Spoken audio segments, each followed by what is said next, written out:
नमस्ते फ्रेंड्स, मेरा नाम है चंद्रजीत मुखर्जी और आप लोग देख रहे हैं डी कोड आईएएस का प्लेटफॉर्म। दोस्तों, डी कोड आईएएस में नॉर्मली हम लोग जनरल स्टडीज़ के बारे में बात करते हैं, पॉलिटी के बारे में बात करते हैं, इंडियन पॉलिटी, इंडियन हिस्ट्री के बारे में बात करते हैं और कुछ इंटरनेशनल रिलेशंस के बारे में बात करते हैं। तो कई दिनों से एक चीज़ जो समझ में आ रही है वो है political science and international relations को अगर हम लोग पढ़ना चाहें ढंग से तो उसी के तरफ अगर हम लोग बढ़ना चाहें तो उसके लिए क्या चाहिए कि हमें पॉलिटिकल साइंस को डिफरेंट एस्पेक्ट्स में पढ़ना होगा। अब बात यह आ रही है कि हर बार पॉलिटिकल साइंस के हम लोग बारे में बात क्यों कर रहे हैं। देखिए दोस्तों, आज के तारीख में जो लोग एस्पिरेंट्स हैं सरकारी एग्जाम के, चाहे वो WBCS हो या किसी भी स्टेट का पब्लिक सर्विस कमीशन हो या UPSC हो, हर वो एग्जाम जिसमें ऑप्शनल लेने का स्कोप होता है उसमें पॉलिटिकल साइंस को ऑप्ट करने वाले बच्चों की संख्या बहुत ज्यादा है। कुछ हम जैसे भी हैं जिन्होंने कभी पॉलिटिकल साइंस में डिग्री नहीं करी, हम लोगों का कोई पॉलिटिकल साइंस का ऑनर्स बैकग्राउंड नहीं है, ना ही हम लोग का ग्रेजुएशन पॉलिटिकल साइंस से हुआ है, नॉर्मल ग्रेजुएशन। किसी तरीके से हम लोग पॉलिटिकल साइंस से रिलेटेड नहीं थे, बस लॉ करते वक्त फर्स्ट ईयर में एक बार ही पढ़ा था। फलस्वरूप हम लोगों ने सोचा कि यार इसको भी ऑप्ट किया जा सकता है एज एन ऑप्शनल। आप यकीन नहीं करेंगे, जब मैंने पहली बार पॉलिटिकल साइंस को अपने UPSC के मेंस में ऑप्शनल के हिसाब से देखा तो मैंने इसके लिए सिर्फ नए तरीके से पढ़ाई शुरू करी थी, क्योंकि मैंने पढ़ाई ऑप्शनल के लिए लॉ चूज किया था। मैं इनिशियल अटेम्प्ट्स लॉ से जब मैं मेंस लिखता था तो उसके नंबर कुछ 240 से 270-80 के बीच में घूमता था, मोस्टली 250-260 के बीच में। लेकिन पॉलिटिकल साइंस में पहली बार जब मैंने ये एग्जाम दिया, जब मैं मॉक्स दे रहा था, तो काफी अच्छे रिजल्ट्स आ रहे थे।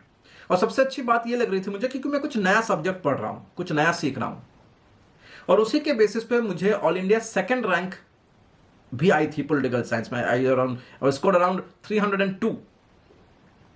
Now based on my limited experience in political science, आज कई सारे यूनिवर्सिटीज में पॉलिटिकल साइंस जो लोग पढ़ते हैं वहां पे पढ़ाई ठीक से हो नहीं रही है। It is very unfortunate to say, लेकिन नहीं हो रही है।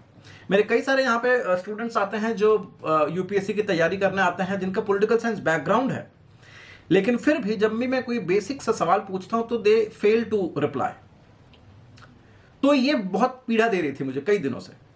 तो मैंने सोचा कि प्रॉपरली अंडर ग्रेजुएट्स के लिए जो पॉलिटिकल साइंस का सिलेबस है सेंट्रल यूनिवर्सिटीज में, उसको इस चैनल पे एक सेपरेट प्लेलिस्ट के तहत वीडियोस उस पर बनाए जाए। और सेपरेट प्लेलिस्ट में जब पॉलिटिकल साइंस के वीडियोस उसमें रखे जाएंगे तो ये बट ऑब्वियस है कि जो लोग पॉलिटिकल साइंस में ऑनर्स कर रहे हैं उनके लिए भी फायदेमंद होगा, और उनके लिए भी फायदेमंद होगा जो लोग UPSC में पॉलिटिकल साइंस को एज एन ऑप्शनल देख रहे हैं या सोच रहे हैं।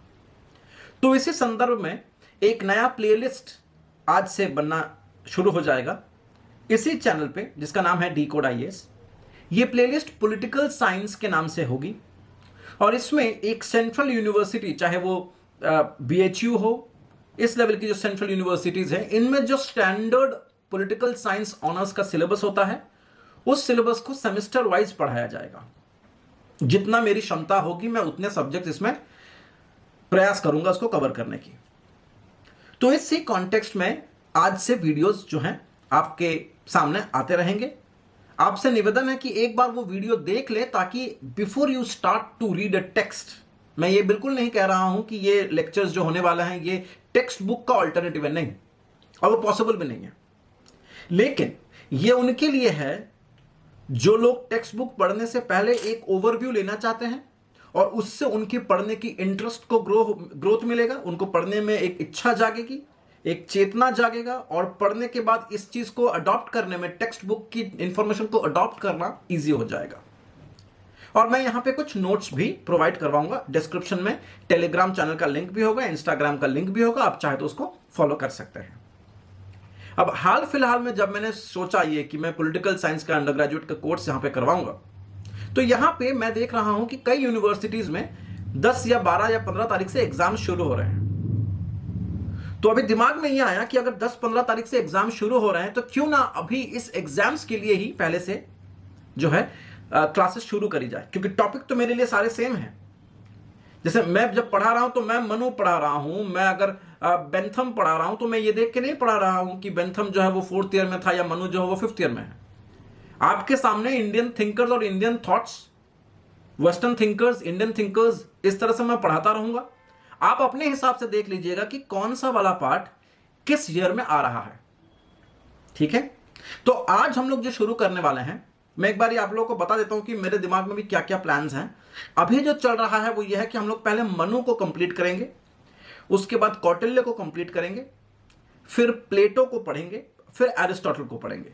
ठीक है, हर एक की छोटी छोटी वीडियोस होंगी, मैक्सिमम 2 या 3। इसमें हम लोग ओवरव्यू और बारीकी से सिलेबस के अनुसार खत्म करेंगे। शुरुआत हम लोग करेंगे प्लेटो से, वेस्टर्न थिंकर प्लेटो से।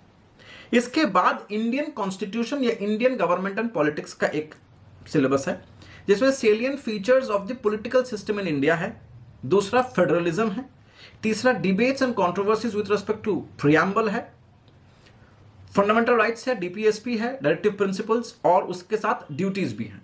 यूनियन गवर्नमेंट है, in other words union executive, मतलब पार्ट 5 ऑफ द कॉन्स्टिट्यूशन पूरा है। चाहे आप एग्जीक्यूटिव की बात करें, चाहे आप पार्लियामेंट की बात करें, चाहे आप जुडिशरी की बात करें, सुप्रीम कोर्ट की बात करें, तो सेंट्रल एग्जीक्यूटिव पार्ट 5 पूरा है। और यहीं पे ये हम लोग सीरीज को खत्म करेंगे। फिर हम लोग नेक्स्ट सीरीज में आ जाएंगे, उसमें हम लोग पॉलिटिकल सोशियोलॉजी करेंगे कि उसका मतलब क्या है, उसका नेचर क्या है, उसके कितने डिफरेंट अप्रोचेस हैं। उसके बाद हम लोग करेंगे कुछ basic core principles on public administration. दोस्तों, कई ऐसे हैं जो लोगों का पॉलिटिकल साइंस ऑप्शनल होता है, लेकिन वो लोग किसी पीसीएस की एग्जाम देने की कोशिश करते हैं इन द मेंस।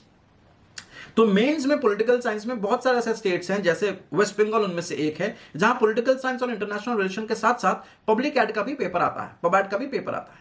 तो हम लोग यहां पे बेसिक्स ऑफ पब एड भी खत्म करने की कोशिश करेंगे, जिसमें नेचर, स्कोप और कुछ कोर कॉन्सेप्ट्स रहेंगे। इसके अलावा हम लोग इंटरनेशनल रिलेशंस के कुछ कॉन्सेप्ट्स करेंगे जो हमने ऑलरेडी कवर करा दिए हैं, जो आपको पीएसआर के लिस्ट में, प्लेलिस्ट में मिलेगा, उसको नहीं करेंगे। उसके अलावा करेंगे जैसे balance of power, collective responsibility, security system, cold war, post cold war, ये सारी चीजें हम लोग एक बार कवर करने की कोशिश करेंगे। और ये सब जो है कहानी के फॉर्मेट में करेंगे।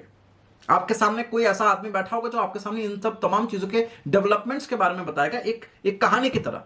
आपको उस कहानी को एंजॉय करना है, इंटरनलाइज करना है, और फिर मेरे नोट से एक बार देख लेने हैं। आई होप इससे आपके सारे प्रॉब्लम्स दूर हो जाएंगे। अगर नहीं होता है या अगर आपको कोई दूसरा चीज जानना है तो प्लीज कमेंट सेक्शन में लिखें ताकि मैं उनको सॉल्व कर सकूं।